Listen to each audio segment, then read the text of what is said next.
Yeah, it's quite pathetic the way the country is going. We distinguish each story accurately with analysis. It's Hard Facts with Maryann Okon on 99.3 Nigeria Info.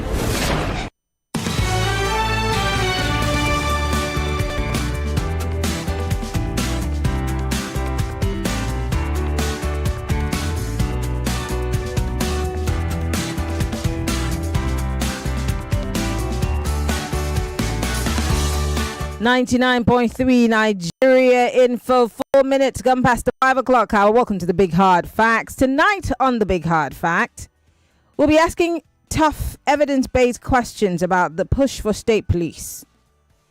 This is obviously because this is one of the hottest items in the ongoing constitutional review.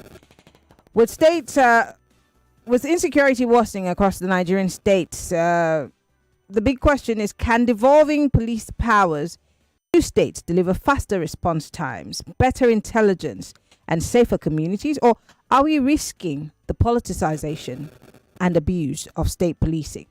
Now, my guests, obviously, hopefully we're going to be joined by a former police boss, and also I'm being joined right now by a legal practitioner as we examine the constitutional amendments needed, the operational realities of state versus federal policing, the safeguards that are required to protect citizens' rights, and of course funding and accountability structures.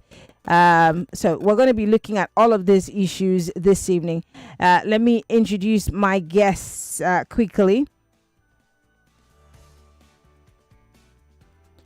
My guest is Idris Bawa. He is a legal practitioner and is also a political analyst. He's joining us live via Zoom. Mr. Bawa, it's so good to have you join us. Welcome to Hard Facts. It's a pleasure being here. Good evening. Good evening. I think I just want to quickly just put some facts on the ground to lay the grounds for the conversation, okay? In the first half of 2025, more people were killed by insurgents, bandits and armed groups than all of 2024. We've had in just 2025, and when we've not gotten to the end, more people have died than in 2024. We also realize that the Nigeria police force is widely documented as understaffed, underfunded, and stretched thin. Even scholars studying banditry point to the fact that there are constraints structurally in the Nigerian police. Also, under the proposed HB 617 sections of the 1999 Constitution, which will be altered to allow states to establish their own police systems for federal oversight, there are people who are arguing that part of the Constitution should not be tampered with because they don't agree with the idea of state policing. Also, state police is one of the 87 key issues on the table in the current Constitution amendment process. Now, let's start by asking, from your experience, as someone who's watching the policing situation in Nigeria, can you say that we have come of age, we've come to the time where we need to address the issue of state policing? Well, thank you very much for having me. First and foremost, I would like to say the issue of state policing is being politicized. Why am I saying so? Already, we have some structure on the ground that you can liken to state policing. The Amotekun, the Hisba, all these vigilante stuff and things like that. What do you call them? These are some elements of state policing. But the major problem with policing, let me go back to as far back as 1948, when we had the first Police Act. That Police Act was designed to, coerce members of the public. And there was not one single element of human rights contained in that act. As luck will have it, in 2020, we walk around and we have a Police Act, which is well structured and having some elements of, I'll call it, is kind of not a perfect document, but has very good potential to make us have effective policing. First, we have issues surrounding community policing introduced in the 2020 Act. We have PCRC, which is like a civilian oversight on the police, being part of the Police Act. Mhm. Also, human rights now have been mainstreamed into the Police Act. Issue of arrest, for instance, arrest protocol is well documented within the Police Act. So this is part of the, you know, review or reform process, I'll call it, Mhm. that we've been going through. Again, one of the challenges we have again with the Police Act itself is we have an act. As we speak, the regulation that we are using to implement the provisions of this act was the 1968 regulation. In the 1968 regulation, we have states like Gongola State. And I know our listeners and those who are watching may not have heard that we have a state called Gongola State. It's within the 1968 regulation. So now we have a new regulation that is being reviewed. And well, I would say as at last week, the regulation has been perfected. We are waiting for the regulation to be gazetted, and then the enlightenment process, the process of raising awareness around policing and all the structures will now be casted. That's one side. Let's look at funding of the police. Before now, we have a situation where, let's say, during the military era, let me take us back a bit. During the military era, we had structured police that would, take challenges when it comes to internal security issues. Over time, the police were staffed of funds. And because of that, even at one time, the equipment that was bought by late President Shagari were now taken over by the army. They were not given to the police. All of these were issues that actually crumbled the Nigerian. As at 2020, the Bureau for Public Service Reform, it's a government institution, conducted a research, and that research showed that some police stations were receiving as low as 15,000 naira per quarter, 15,000 naira every 3 months to run a police station. What? To buy fuel. 15,000. It's a report by Bureau for Public Service. It's a government institution. I'm not putting out stories. Wow. It's online. Quickly, before I come back to you, I'm being joined by former Assistant Inspector General of Police, Mr. Osiniwa is joining us live also via Zoom. Thank you, sir, for joining us. We know you've had a very busy day and you took time out to join us. Welcome on the show. Thank you for having me. Lovely. Thank you that you also dragged my Ogadia Idris, who is grounded in this subject matter too. Lovely. He just made a very interesting expose about 15,000 naira for running a police station, which I feel is preposterous. But most importantly, with your experience in operations and command, what is the single greatest systematic constraint that the police faces today? Is it manpower? Is it intelligence? Is it funding? Is it equipment? Or is it centralized command? Please choose one and explain with examples if you can, because I mean he's just told us that you have 15,000 naira to run a police station. That's preposterous. Yeah. That is exactly that. When I was commissioner of police, it was I think that research was long, but by the time I became commissioner of police, it was between 20 and 25,000 naira for a quota of 4 months that a police station is giving. And this 25,000 or 20,000 includes logistics, includes repair of vehicles, includes what we call LT&T, that is allowances you pay for people that go on leave, and repairs of police station too. So it's a shame.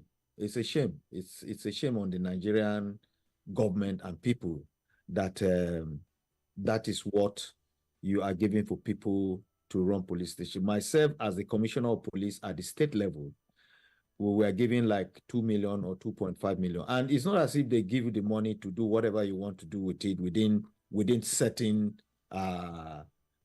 expenditure profile. The money is already tied to specific things. It's already tied to specific things. For example, the 2 million naira I was giving, 200,000 naira will go to fueling of vehicles for 4 months. And fueling of vehicle for 4 months, and where you have 110 vehicles. Like I was CP Gombe State once, I had 110 vehicles. And even the situation is even worse now. The situation is worse. So that is one of the critical areas. Funding is critical. The police is not funded. It is beyond underfunding. It is not funding.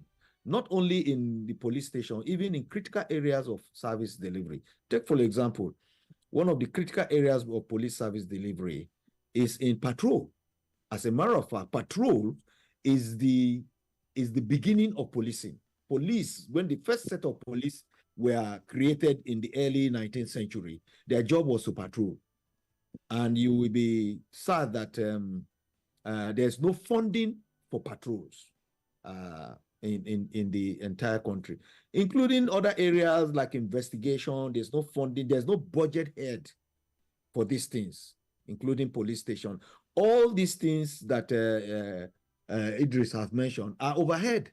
And sometimes government does not, some years, government does not allocate funding for overhead.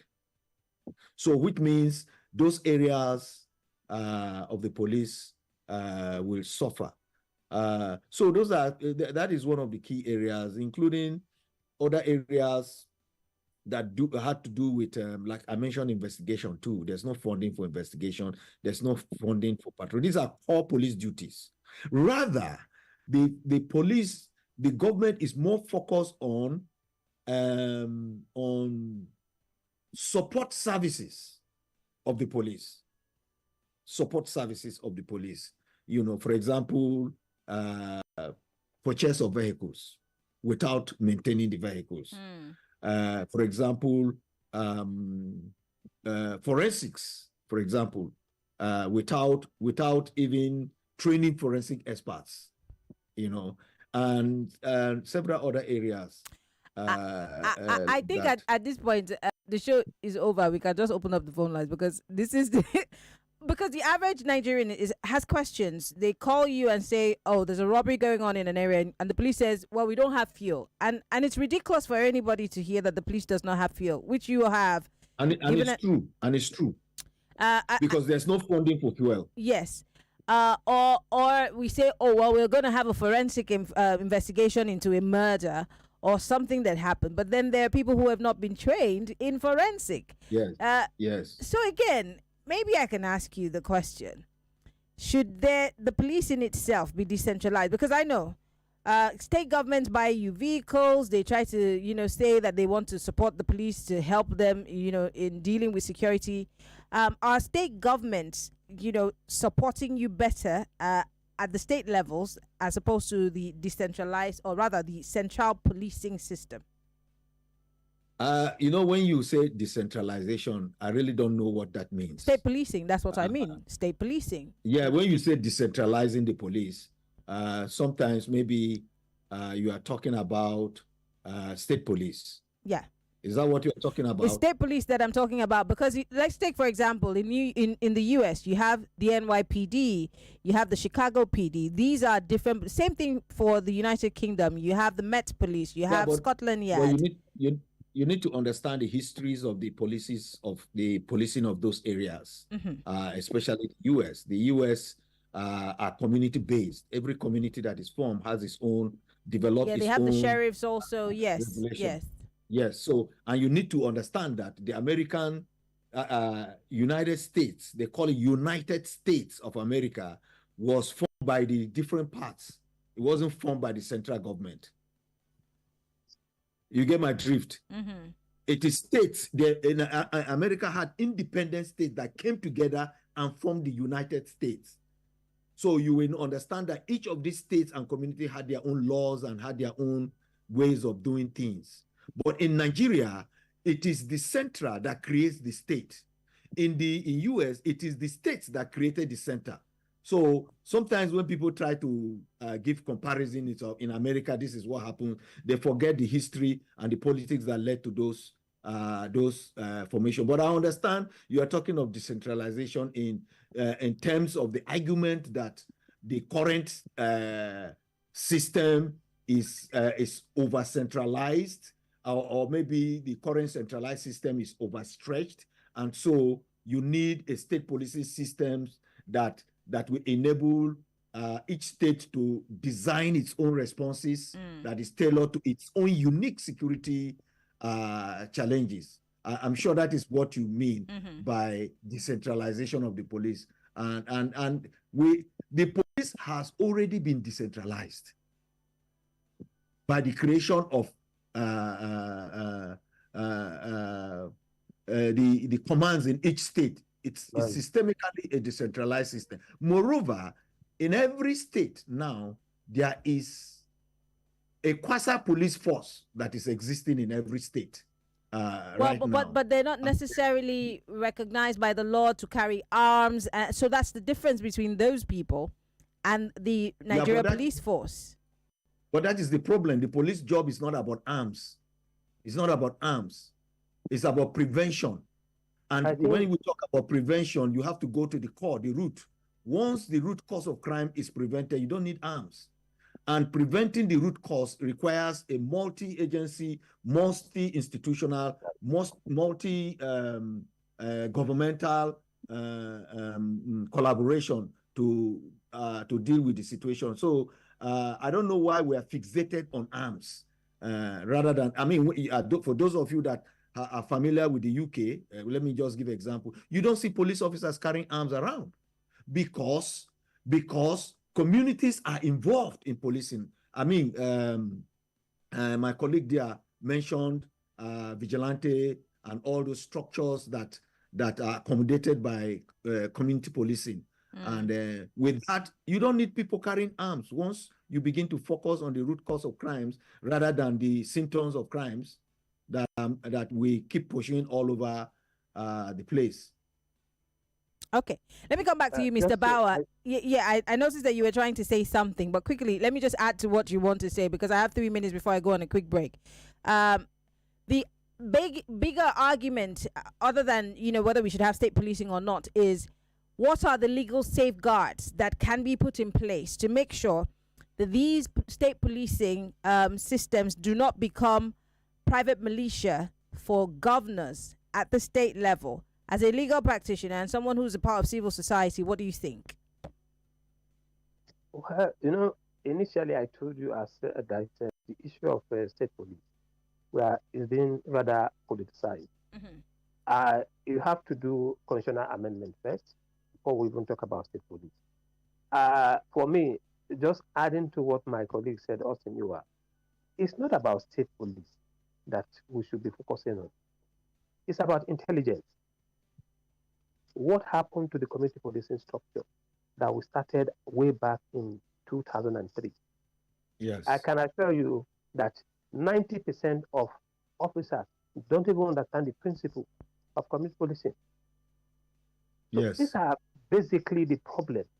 We had a rollout plan for community policing to be deployed across the country. What does community policing do? One is about intelligence gathering. It's about having members of the community participate in policing. It's not a police issue. It's policing. And we have other policing agencies. The road safety is there, talking about traffic and things like that. It's about safety. The NSCDC, they are there. Look at other structures that we need to strengthen. What are the key elements you are looking for when you are policing every society? These are some of the things we should be looking at, not state police. I want to ask a question. The state government, they have security vote. Security vote. What are they doing with that money? And these are money that are not accounted for. So we are talking about having issues, vigilante be armed and things like that. Armed proliferation is even getting worse by the day because the number of arms we have in the country now, we can't account for them. These are the challenges. Elections are coming, people are arming the vigilante, arming the thugs, and after the elections, the arms are where? On the street. Nobody accounts for them. We need to look at the structure.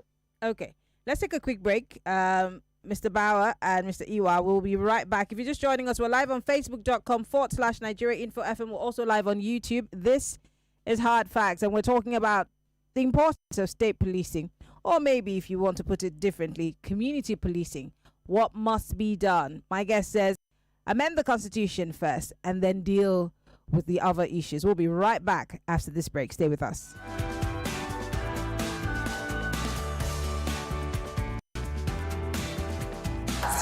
This is Hard Fact. 99.3 Nigeria Info. We'll be right back. Feeling under the weather?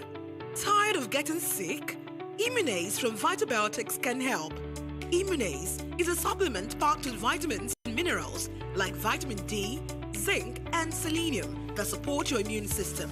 With Immunase, you can boost your natural defenses and fight infections, reduce your occurrence of illnesses, enjoy faster recovery, and better energy levels. Immunase from Vitabiotics, trusted partner to keep you healthy. Available at pharmacies near you. Here you go, dear. Mom, you didn't add milk. No need to. Taste it and see why. Wow, but how? Is it milky? Yes. Is it creamy? Yes. That's Milo 3-in-1 milky and creamy for you. It's so milky. I don't need to add more milk. I love it, Mommy. Give your kids Milo 3-in-1, milky and creamy. It's truly milky. It contains calcium to help your champ win every day. Milo, energy to go further. Milo.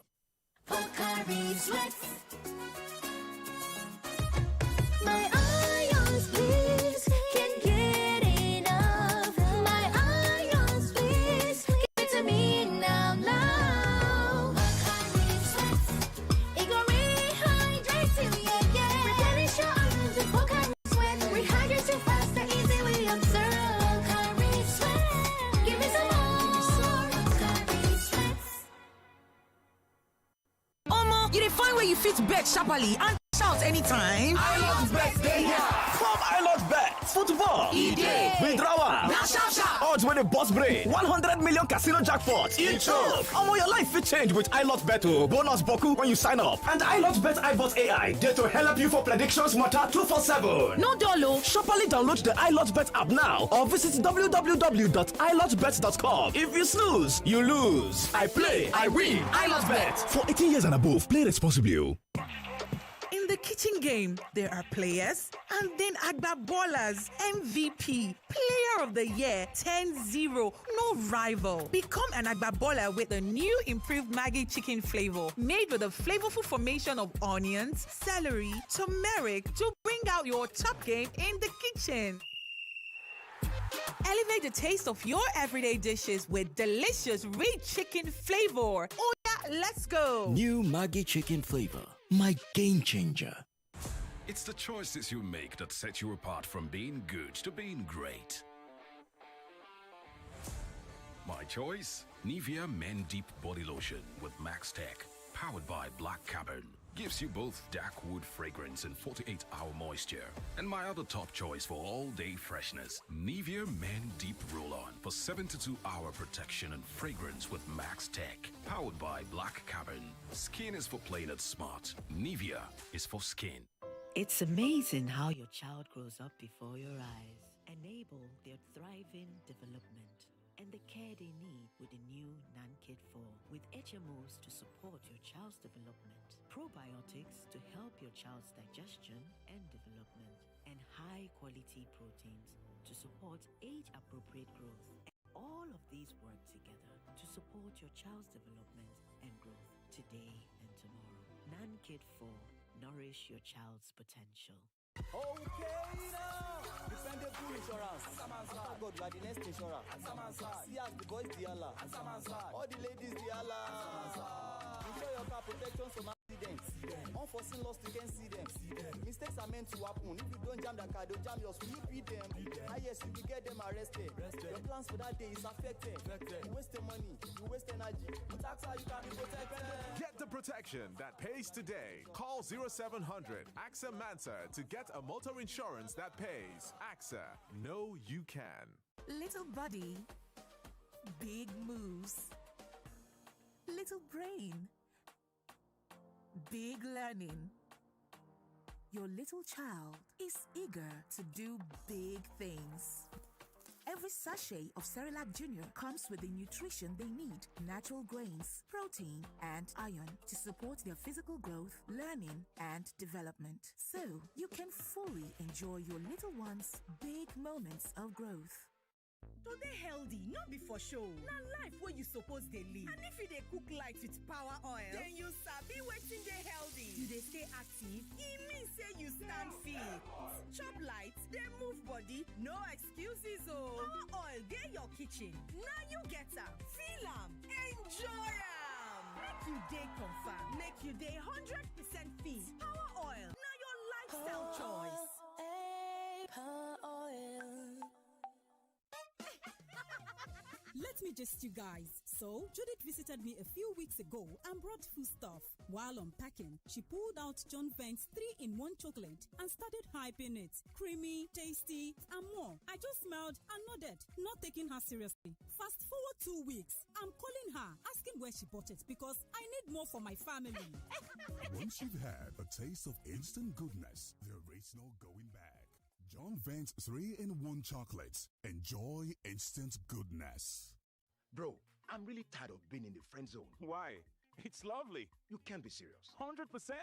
Take Shadi, for example. She's strictly a friend. She mentioned my name at Betano, and I got 1,000 Naira free bet. Friend zone it is then. Now everyone wants to be in the friend zone. Refer a friend at Betano, and both of you will receive a 1,000 Naira free bet. Betano, the game starts now. Bet responsibly. Available only to those over the age of 18. Osalobua. Baba, make you help me oh. Make I dey shine my eyes. Make my enemies no see me oh. Even when I dey sleep, make I no lose guard oh. Baba, in short, just dey help me stay alert. As Airtel dey alert me anytime Yahoo people send spam message to take scam me oh. At Airtel, we have taken proactive steps to keep you safe from every spam activity with Airtel News Spam Alert service powered by AI. It scans text in real time with no app or setup needed. Airtel, a reason to imagine. Your voice, your station, your conversation. Nigeria's GDP growth is not 4.2%, right? It's a lie. What is on ground to show for it? Computer Village traders in Ikeja are skeptical about the state government's plan to remove them. The government, on one side, they present things to be good, but on the other side, there's an hidden agenda behind it. No visa for corrupt Nigerian official, says U.S. mission. Ibas rejects Assembly's move to probe 6-month spending. The INEC chairperson. So we hear the president nominates a list and who's fit for the job. It is now. The equivalent have a better chance of winning the election. The FRC asking that they carry more guns. How will this help the situation? You're tuned to 99.3 Nigeria Info. Let's talk. This is Hot Fact with Maryann Okon. 99.3 Nigeria Info. This is the Big Hard Facts. We're broadcasting live from our audiovisual studios right here in Itimian Crescent, Victoria Island, Lagos. And we're asking a question. Of course, we're talking about state policing and its importance. Yes, do we need state police now? Bearing in mind all that's happening across the different regions in the country, do we need state police today? Do we need it now, more importantly than ever? And can it work without becoming a tool for tyranny? My guests are joining me live via Zoom. I have AIG Austin Iwa joining me live. Also, I have Mr. Idris Bawa, who is a lawyer and, of course, a member of civil society. Mr. Bawa, let's come back to you. Before we went on that break, you were obviously addressing the issue of guns, which obviously is the genesis of our problems in the north and in the, not east, not west, and now it's coming down into the middle belt. And you're saying that who's buying these guns? This is a question I've always asked, year in, year out. The customs will seize weapons. Sometimes the weapons find their way into the country. Sometimes they're even on the street. Who's buying these weapons? And if we're talking about, let's not arm the police, these guys who are armed with these weapons seem to have more sophisticated weapons against the people who are supposed to be protecting us and our property. So, I mean, that argument doesn't necessarily hold water. Well, I like speaking and then talking about history. When we started having this uprising in Libya, in North Africa, I was on one of the TV stations, and I said, our borders are porous. Some of these arms that are being used in Libya, in Iraq, in Syria, they will find their way down to Nigeria because of the nature of our borders. Don't forget, we, particularly from the northern part, that we share boundary with Niger Republic, with Chad, with Cameroon, we have relatives who are over there. They come in here, they visit, and we don't even have source of history, even profiling them to know what they are doing. So, since our borders are porous, arms can just come in, the way they see them. Two things I want to speak about that relates to this insecurity. And part of it has to do with some policies that the government is doing. When we're talking about cashless economy, before cashless, it used to be armed robbery. People will come into your house, whatever you have, you give them, they carry your electronics and things like that. But now, it's not about armed robbery anymore, it's kidnapping. When we were doing this cashless policy, did we take into account what we call political economic analysis of the situation to see how do we deal with issues of insecurity? Now, we have banditry, we have kidnapping, or ravaging every part of the country. What are we doing? Where is the artificial intelligence we deploy to see that we track some of these devices? We have all our mobile phone registered. We have NIN that speak about our banking and all of that, the BVN. Every now and then we do data capturing.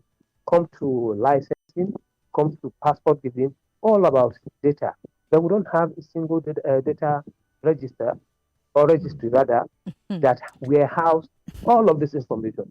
How do you track Nigerians? How do you track people who are committing crimes? That's a whole conversation. That's a conversation for a whole day. If we get started that's on another it. aspect. Let me speak about second issue where we have a lot of problems.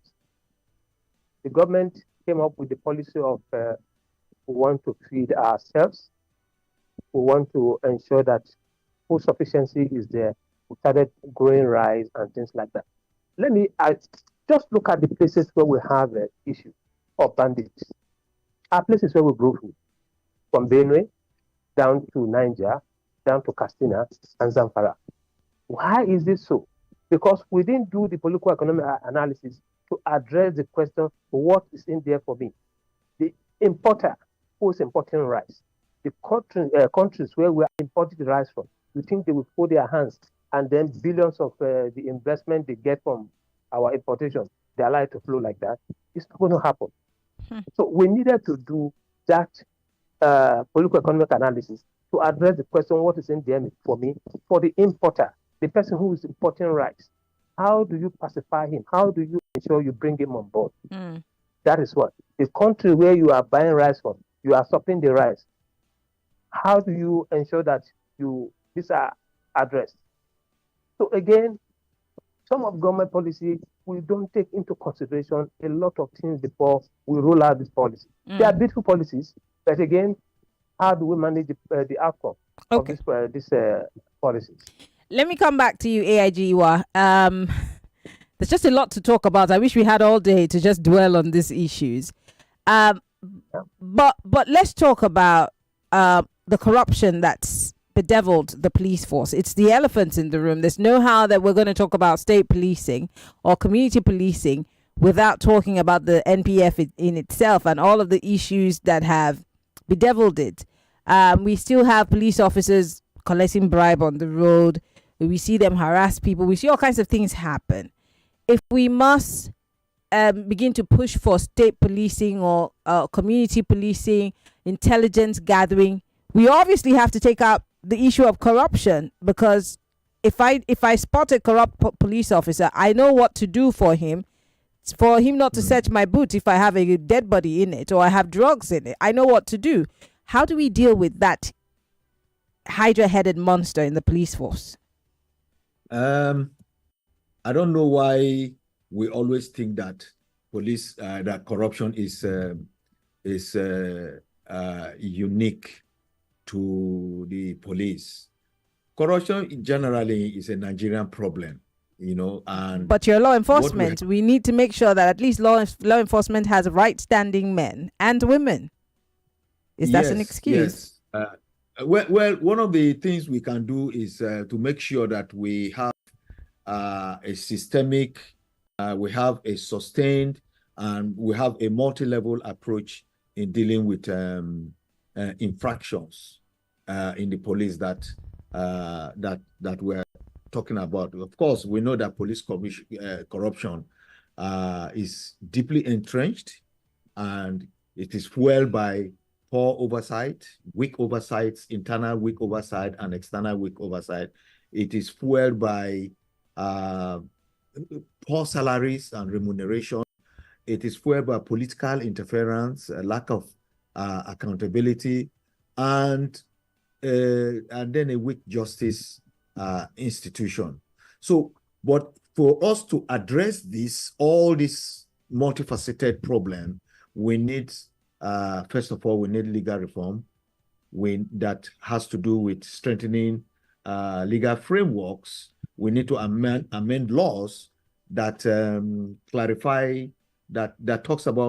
disciplinary processes within the police that eliminate legal loopholes, and also define a corrupt-related offenses more clearly. We need to really clearly define them. And then we need to fully implement the Police Act of 2020, which includes ethical standards and disciplinary provisions. We have what is called the First Order 237 within the police. And we also have SOPs within the police. That is like standard operating procedures that some of them need to be reviewed to eliminate practices that are prone to abuse or prone to corruption.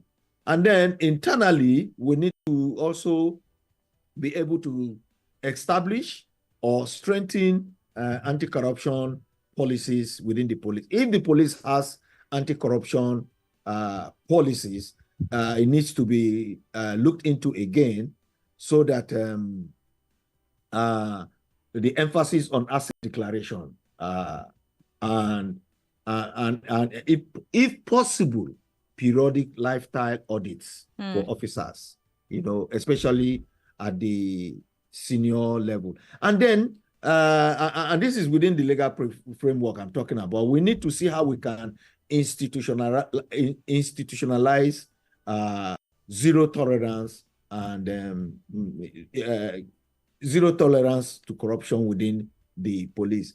And in terms of, there are other areas, internal accountability mechanisms too. The government by now needs to either establish independent police complaints commission or strengthen that responsibility in the police service commission that has to do with transparent recruitment, promotion, disciplinary actions, like that.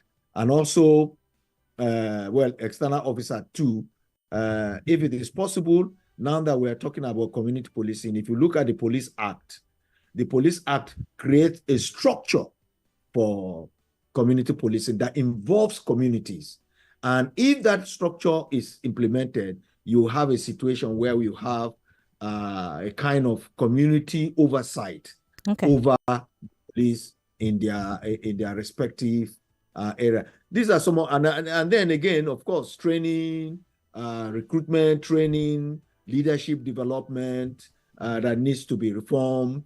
Officers to be trained in ethics and human rights. I mean, right now, in terms of training, my colleague there, we are just coming from, both of us are involved in trying to review the police training manuals. And we are very emphatic that some of the things that I'm talking about here are in that manual so that officers can be trained in some of these things and we're able to build ethical leadership. But another important area again is improvement of welfare and I was about to drag you in a few seconds that you said everything but talk about one of the biggest issue, which is police welfare. But I want to open up the phone lines because we have people watching from outside of the country, people who are listening from everywhere and want to be part of this conversation.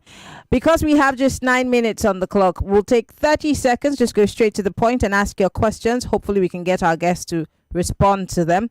0201-277-0993, 0201-465-7190, only for the ladies.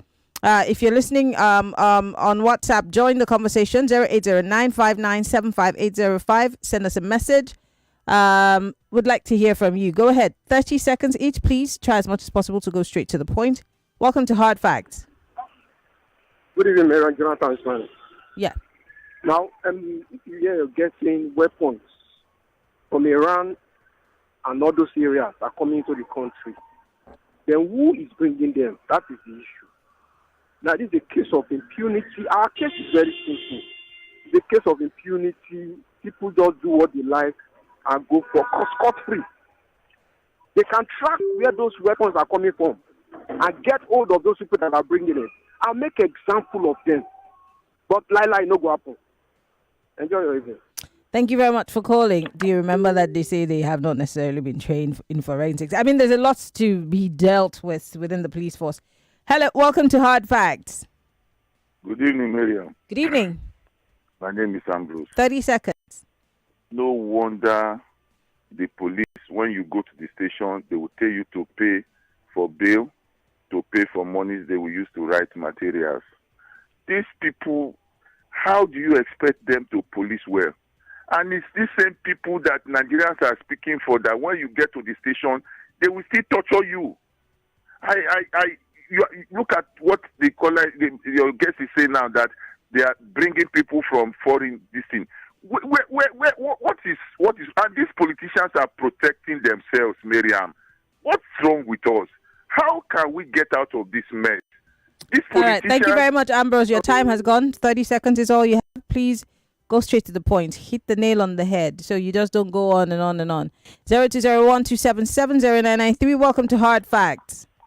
Good evening, Maryann. Yes. This is Pastor Ladipo. Go ahead. I think it is because of our lackadaisic attitude that we have created a lot of brewing cases. Now, they've not even taken care of federal police, giving them enough people and enough training. We are talking about state police. That means we are going to double our problem. So what is needed now is ability to revamp the police, retrain them, and equip them. All right. Thank you.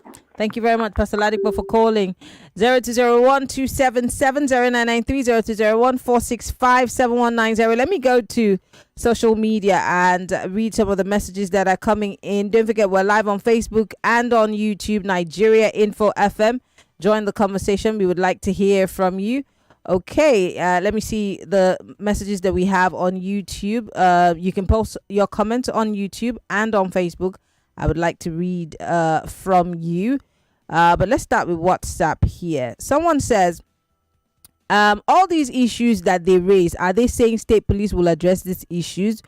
We need to understand that we do not have a fiscal federalism, he says. Thank you very much. You didn't give me your name. Another person says, is that why police tyrannical against citizens. Ayo, he's talking about all of the issues that you've raised, AIG. Would you quickly respond to those questions and then we'll go back to the phone lines?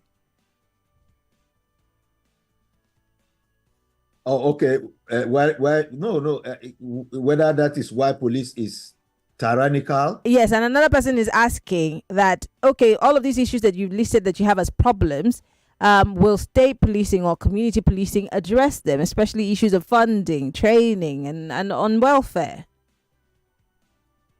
Well, I think everything depends on political will.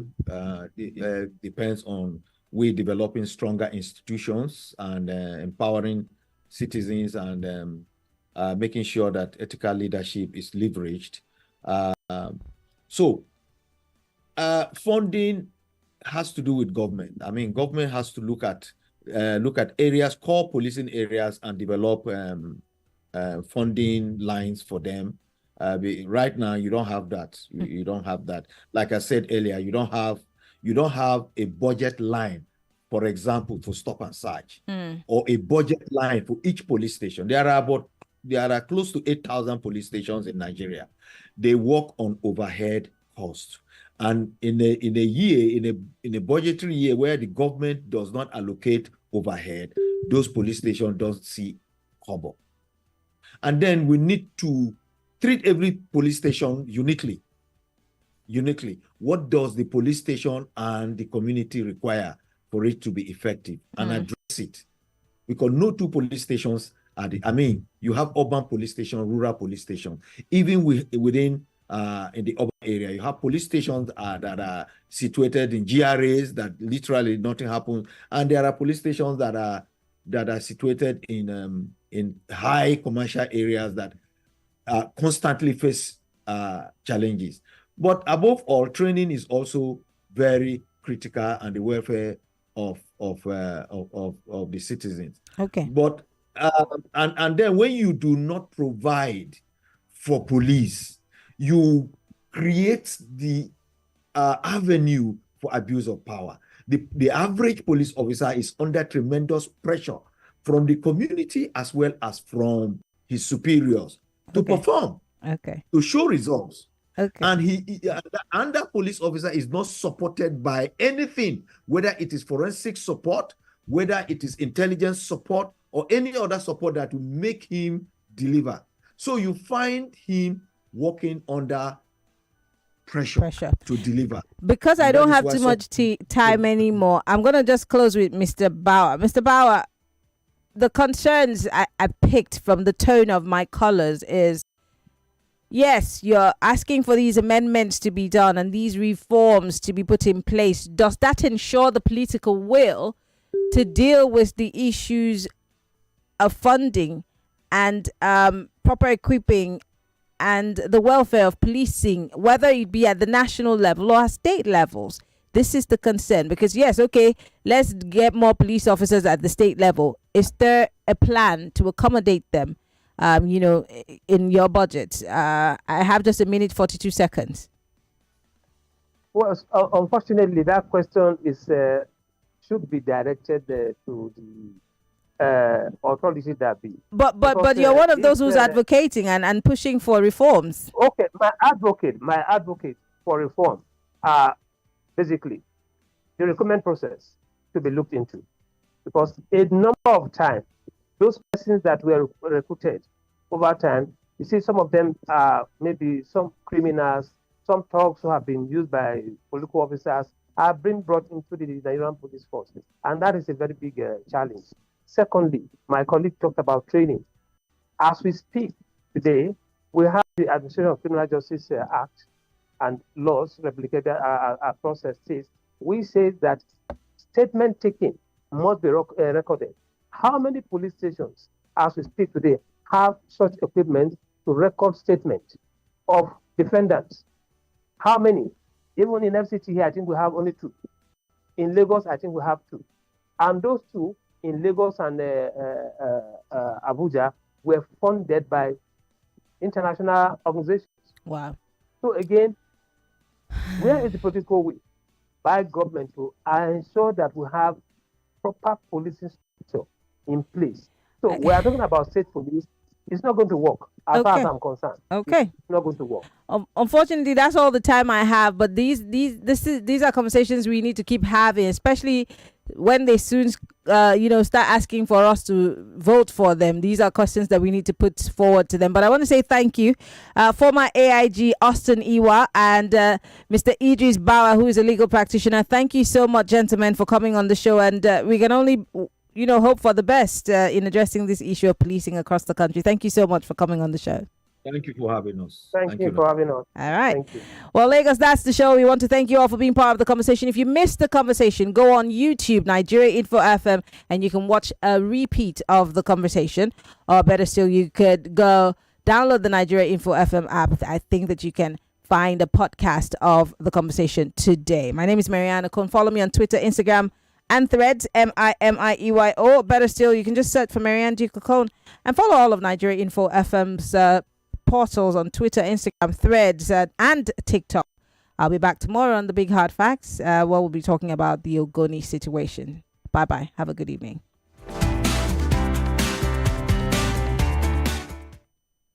You are listening to your number one station for talk. 99.3 Nigeria Info. 99.3 Nigeria Info. Let's talk. They said 99.3 Nigeria Info. We are more than just radio. Subscribe to our YouTube channel at Nigeria Info FM. Check us out on Facebook at Nigeria Info 99.3. Follow us on Twitter at Nigeria Info FM and on Instagram at Nigeria Info FM Lagos for live updates as it happens. 99.3 Nigeria Info. Let's talk.